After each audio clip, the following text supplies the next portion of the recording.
Pello, behar bat ez dago soberan gogoraraztea gu ere izan ginela herri errefuxiatu beste lurralde batzuetara iesi joan zen herri bat. Gaur egun oraindik ere, iruditzen zaigu, errefuxiatua guana badatoz eta beti mespretxu puntu batekin edo. Bai, hori da. Gu ere beharen igualadia gara, ez da? Igualak.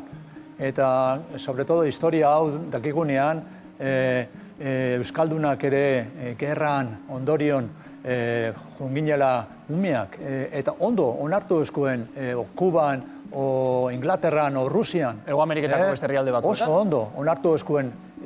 Resulta que orain, zela ez dugu hori konprenditzen, deshumanizazioa aiaitera ari gara, ez da? Eta lehen garen, ginen oso asko igual sanoagoak, gizarte igual sanoagoak, eta hori ez dakit erantzun dutzu den.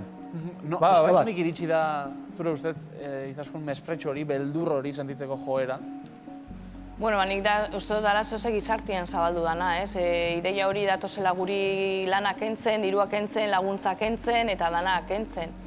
Eta nik uste dut, berak esan bezala, eta bai iratxe, gu moduen diez, berdin ediez, gu gabiz libre, gatoz, goiez, bidaian, oporretan, gure dana, bai gure herrialdean gure herrialdetik kanpo, eta ez dutza uizten jende honi etorri eta bizitza berri bat egiteko, ez aukera bestutza emuten.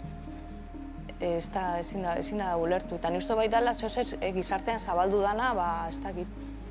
Bulo horreik urteratzen dena eta danak jarraitzen da aurrera, bildur hori zehozek kentzen datozena, ez? Lehen aipatu ditugu goi bilerak eta hortik ateratako ondorioen eskalxia batez ere. Argitz egina, administrazioen aldetik zure ustez badago laguntzeko borondaterik? Hemengoak edo hanguek? Hemengoetatik hasiko gara. Bueno, hemengoetatik guk esan bigau Eusko Jaurlaritzatik, bai parlamentutik izugarrizko babesa jaso dauela azkenengo hilabetietan. Egon diez hor momentu euro gurekin, bai erreskate lanetan egon ganena, eta bai lehenengo momentuan aurkeztu gauen aukera kanpamentuta joan eta bertako egoera ikustea zein den. Animatu diez etortea ikustera, eta gure plantementua da albaldin badau behintzet kasu larrien kanpamentu horretatik atera eta Euskal Herrira ekartzie. Eta lehenengo momentutik jaso beraien babesa eta aurrera doiez plan horrekin. Eta nik uste zentzu horretan Euskal Herrian izugarrizko babesa daukabela. Hortik aurrera ja, ezin dut esan berdine. Ez? Ez. Beste gobernuei dagokien ez? Ez da. Eta Grezian ikusten duzuna besta, eta Italian ikusten duzuna besta, eta ez, bestela ez ditzake jente hori hor egongo. Ja, honezkero mobiduta egongo ezin da, guk erreskatatutako jentia be, geldi dagoa inundiokan, ez dago inora ez... Akaso eurek gertuago senditzen dutelako arazo horren etorrera edo?